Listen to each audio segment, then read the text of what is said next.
नमस्कार, आप सबों को मैं स्वागत करता हूं आप सबके अपने YouTube चैनल एडुस्थली पर। बिहार स्टेट का नोटिफिकेशन आ गया है। फॉर्म भरने की जो तिथि है वो 11/9 से आपकी स्टार्ट भी हो गई है। हालांकि अभी सर्वर में कुछ इश्यूज़ है, लेकिन आपको घबराने की ज़रूरत नहीं है। ये इश्यूज़ बहुत जल्द रिजॉल्व हो जाएगी। लास्ट डेट आपकी 19 तारीख रखी गई है, 19/9/2025। तो TRE 4 के पहले ये स्टेट का आयोजन बिहार सरकार के द्वारा करवाया जा रहा है। तो बहुत ही सुनहरा मौका है उन बच्चों के लिए जिनका अभी तक स्टेट क्लियर नहीं है।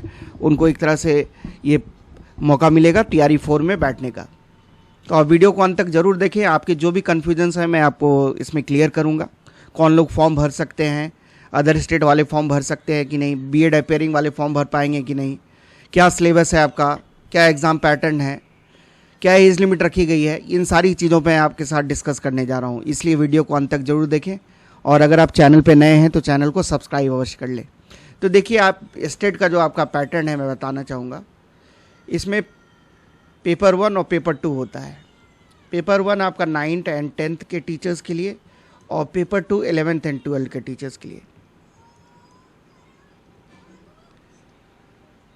तो माध्यमिक और उच्च माध्यमिक के लिए ये स्टेट का आयोजन करवाया जाता है। इसका आपका सिलेबस मैं आगे आपके साथ डिस्कस करूंगा। पहले आप देखिए कि इसमें जो एग्ज़ाम का जो पैटर्न रहता है, इसमें आपका कोई नेगेटिव मार्किंग का प्रोविज़न नहीं रहता है।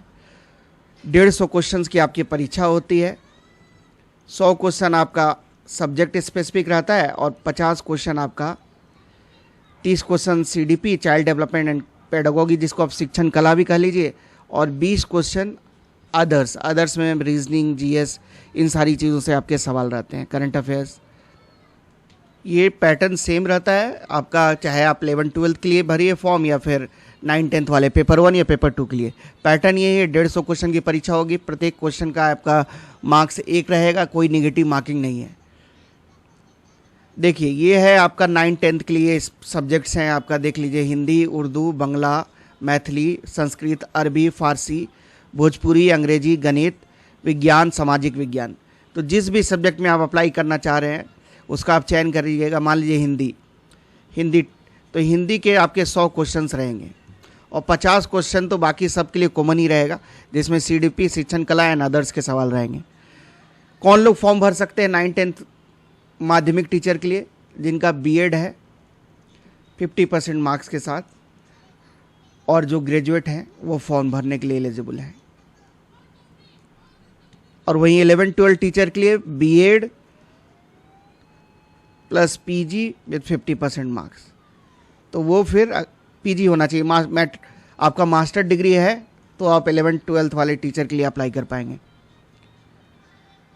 देखिए, विषय समूह के बारे में मैं बता दूं कि अगर आप गणित विषय में अप्लाई करना चाहते हैं तो गणित में आपका स्नातक होना चाहिए, ऑनर्स, और साथ साथ physics, chemistry, computer science, electronics, statistics, इनमें से कोई 2 विषय आपको स्नातक स्तर पर उसका अध्ययन करना अनिवार्य है। अगर विज्ञान के टीचर के रूप में आप फॉर्म भरना चाहते हैं 9th to 10th वाले, तो उसमें आपका जंतु विज्ञान, वनस्पति विज्ञान या रसायन शास्त्र विषय में आपका ग्रेजुएशन होना चाहिए, अथवा इंजीनियरिंग से स्नातक हैं जिसमें विज्ञान की विशेषता हो। इसके अंतर्गत उपयुक्त विषयों के अलावा बायोटेक्नोलॉजी, माइक्रोबायोलॉजी को भी सम्मिलित किया जाता है। तो साइंस टीचर में अगर फिजिक्स में आपका ऑनर्स है, केमिस्ट्री में ऑनर्स है, बायो में आपका ऑनर्स है, तो हम फॉर्म भरने के लिए एलिजिबल हैं। उसी तरह सामाजिक विज्ञान में देखिए, आपका स्नातक स्तर पर का मान लीजिए इकोनॉमिक्स ऑनर्स आपने किया है और सब्सिडरी पेपर के रूप में इतिहास या भूगोल में से कोई एक विषय होना अनिवार्य है। आपने मान लीजिए इकोनॉमिक्स ऑनर्स किया है, सब्सिडरी में आपका हिस्ट्री, पॉलिटिकल साइंस रहा है, तो आप फॉर्म भरने के लिए एलिजिबल हैं। या मान लीजिए आपने हिस्ट्री ऑनर्स किया है और साथ में आपका ज्योग्राफी एक ऑप्शनल सब्जेक्ट के रूप में है, तो आप सोशल साइंस के टीचर बनने के लिए एलिजिबल हैं। अब देख लिए पेपर 2 जो 11th 12th वाले टीचर्स के लिए है। मास्टर डिग्री चाहिए कंसर्न सब्जेक्ट में 50% मार्क्स, और इन सब्जेक्ट्स में आपकी बहाली होने जा रही है। टोटल आप देख लीजिए, टोटल 25 सब्जेक्ट है यहाँ पे, जिसमें हिंदी, उर्दू, अंग्रेजी, संस्कृत, बांग्ला, मैथिली, मगही, अरबी, फारसी, भोजपुरी, पाली, प्राकृत, गणित, भौतिक विज्ञान, रसायन शास्त्र, जंतु विज्ञान, इतिहास, भूगोल, राजनीति शास्त्र, समाज शास्त्र, अर्थशास्त्र, दर्शन शास्त्र, मनोविज्ञान, गृह विज्ञान और वनस्पति विज्ञान। तो 11th-12th के टीचर बनने के लिए आपको पीजी विथ 50% मार्क्स होना चाहिए और साथ साथ बीएड की डिग्री होनी चाहिए, तब आप उच्च माध्यमिक टीचर का फॉर्म भरने के लिए एलिजिबल होंगे और स्टेट आप दे पाएंगे। और ये देखिए अलग अलग सब्जेक्ट कॉम्बिनेशन बताया गया, आप देख लीजिएगा नोटिफिकेशन को अच्छे से पढ़ के। अब जो आता है कि कितनी उम्र के बच्चे इसमें फॉर्म भर सकते हैं, तो देखिए उम्र सीमा इसमें जो बताई गई है न्यूनतम आपकी 21 साल, किसी भी कैटेगरी से है न्यूनतम उम्र सीमा आपकी 21 साल होनी चाहिए। और upper age limit unreserve category के लिए 37 साल रखा गया है। देखिए अनरिजर्व मेल के लिए 37 साल, अनरिजर्व फीमेल के लिए 40 साल, पिछड़ा वर्ग मेल फीमेल के लिए 40 साल, अति पिछड़ा वर्ग मेल फीमेल के लिए 40 साल, अनुसूचित जाति मेल फीमेल 42, अनुसूचित जनजाति 42 ईयर्स। तो ये आपका एज लिमिट क्लियर हो गया। अदर स्टेट वाले बच्चे फॉर्म भर पाएंगे कि नहीं, तो हाँ अदर स्टेट वाले फॉर्म भर पाएंगे, बट एज ए जनरल के रूप में ये फॉर्म भरेंगे। ठीक है, आरक्षण का लाभ सिर्फ बिहार के स्थानीय निवासियों को दिया जाएगा। और देखिए सब्जेक्ट कॉम्बिनेशन में ये कन्फ्यूजन होने की आपकी आवश्यकता नहीं है। फिजिक्स में अगर आपकी degree physics, electronics, applied physics या न्यूक्लियर फिजिक्स में है तो आप फिजिक्स सब्जेक्ट के रूप में फॉर्म भर सकते हैं। केमिस्ट्री में, केमिस्ट्री या बायोकेमिस्ट्री में है तो एज ए केमिस्ट्री टीचर के लिए आप अप्लाई कर सकते हैं। इकोनॉमिक्स में इकोनॉमिक्स, अप्लाइड इकोनॉमिक्स या बिजनेस इकोनॉमिक्स, किसी में भी आपकी डिग्री है तो एज ए इकोनॉमिक्स टीचर आप फॉर्म भर पाइएगा। कॉमर्स में मास्टर डिग्री आपका कॉमर्स होना चाहिए। अप्लाइड बिजनेस इकोनॉमी में अगर आपका एमकॉम है तो आप एलिजिबल नहीं होंगे। बॉटनी जूलॉजी के केस में botany, zoology, life science, bio science, genetic, microbiology, biotechnology, molecular biology, plant psychology, physiology, तो इन सारे सब्जेक्ट में आप बॉटनी या फिर जियोलॉजी के टीचर बनने के लिए एलिजिबल है।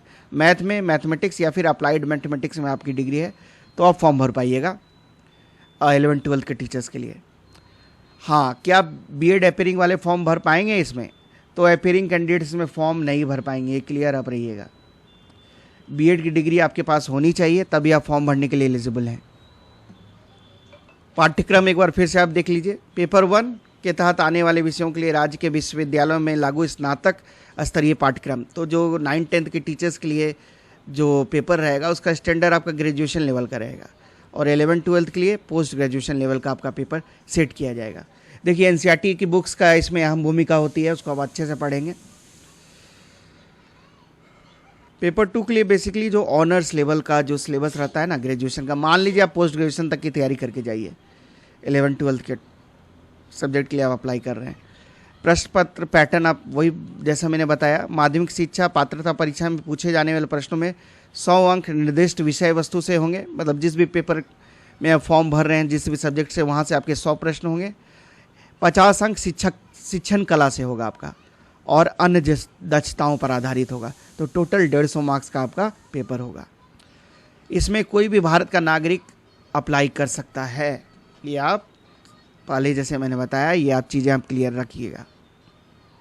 देखिए आप जब क्वालिफाई कर लीजिएगा स्टेट, तो उसका क्वालिफाई करने के लिए जो पैमाना रखा गया है, मिनिमम 50% मार्क्स अनडिजर्व वाले कैंडिडेट्स अगर स्कोर कर लेते हैं तो वो क्वालिफाइड कहलाएंगे स्टेट। पिछड़ा वर्ग के लिए 45.5 अंक, अत्यंत पिछड़ा वर्ग के लिए 42.5%, 42.5%, अनुसूचित जाति जनजाति के लिए 40%, दिव्यांगों के लिए 40% अंक लाना अनिवार्य है और महिलाओं के लिए भी 40% मार्क्स अगर वो ले आती हैं तो वो फॉर्म स्टेट क्वालिफाइड कहलाएंगी। महिला के लिए छूट दी गई है और बाकी पुरुषों के लिए 50% मार्क्स अगर अनरिजर्व से बिलोंग करते हैं। और जो स्कोर कार्ड होता है वो आपका लाइफ टाइम वैलिड रहता है। देखिए लिखा है उत्तीर्णता प्रमाण पत्र की वैधता जीवन पर्यंत लाइफ टाइम होगी। और देखिए पेपर आपका मल्टीपल शिफ्ट्स में होगा, इसमें नॉर्मलाइजेशन की प्रक्रिया अपनाई जाएगी। नॉर्मलाइजेशन के बारे में आपको पता होगा कि किसी शिफ्ट में हो सकता है थोड़ा पेपर आसान हो या किसी शिफ्ट में थोड़ा पेपर का स्टैंडर्ड ज़्यादा हो, हार्ड हो, तो उसको फिर नॉर्मलाइज स्कोर जारी किया जाता है। बाकी इन चीज़ों पे आप ज़्यादा दिमाग ना लगाएं, आप अच्छे से तैयारी करें और पेपर अगर आपका अच्छा जाएगा तो आपका क्वालिफाइड कर जाइएगा पे स्टेट। अब परीक्षा शुल्क क्या देना होगा आपको यहाँ देख लीजिए। अगर आप सामान्य वर्ग, आर्थिक रूप से कमज़ोर सामान्य वर्ग के अभ्यर्थी हैं, पिछड़ा वर्ग, अत्यंत पिछड़ा वर्ग के, अगर सिर्फ पेपर 1 के लिए अप्लाई करते हैं आप तो 960 रुपया लगेगा। दोनों के लिए आप एलिजिबल हैं और अप्लाई करते हैं तो 1440 रुपया लगेगा। SC ST और दिव्यांग अभ्यर्थियों के लिए एक ही पेपर के लिए 760 रुपये लगेंगे, और पेपर 1 और पेपर 2 दोनों के लिए अगर आप अप्लाई करते हैं तो 1140 रुपये देना होगा। परीक्षा की जो समय अवधि रहेगी वो आपकी 2.5 घंटे की रहेगी। CBT मोड में आपका एग्ज़ाम होगा। 150 क्वेश्चन आपको पूछे जाएंगे इसमें। 150 क्वेश्चन और 150 मिनट आपको समय मिलेगा। 11/9 से आपका आवेदन स्टार्ट हो जाएगा और 19/9 आपकी लास्ट डेट रखी गई है।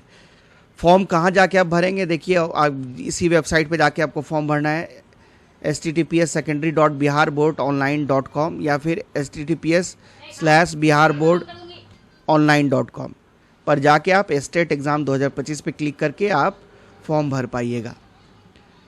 कुछ इशूज़ है अभी सर्वर में, वो जल्दी ही रिजॉल्व कर ली जाएगी, इसलिए आप उसके लिए टेंशन ना लें। बाकी आप अच्छे से तैयारी करें, बहुत ही जल्दी इसका आयोजन करवा लिया जाएगा। TRE 4 से पहले स्टेट की परीक्षा हो जाएगी आपकी। TRE 4 का डेट तो आपको मालूम ही है, दिसंबर में है आपकी परीक्षा। तो मैं आशा करता हूं कि सब सारे डिटेल्स मैं आपके साथ क्लियर कर पाया हूं। अगर अभी भी आपको कोई डाउट है तो आप कमेंट सेक्शन में पूछ सकते हैं। चैनल पे नए हैं तो चैनल से जुड़ जाएं ताकि आपको जो लेटेस्ट गवर्नमेंट वैकेंसीज है उसका अपडेट्स समय से मिलता रहे। वीडियो को देखने के लिए आप सबों को धन्यवाद। जय हिंद, जय भारत।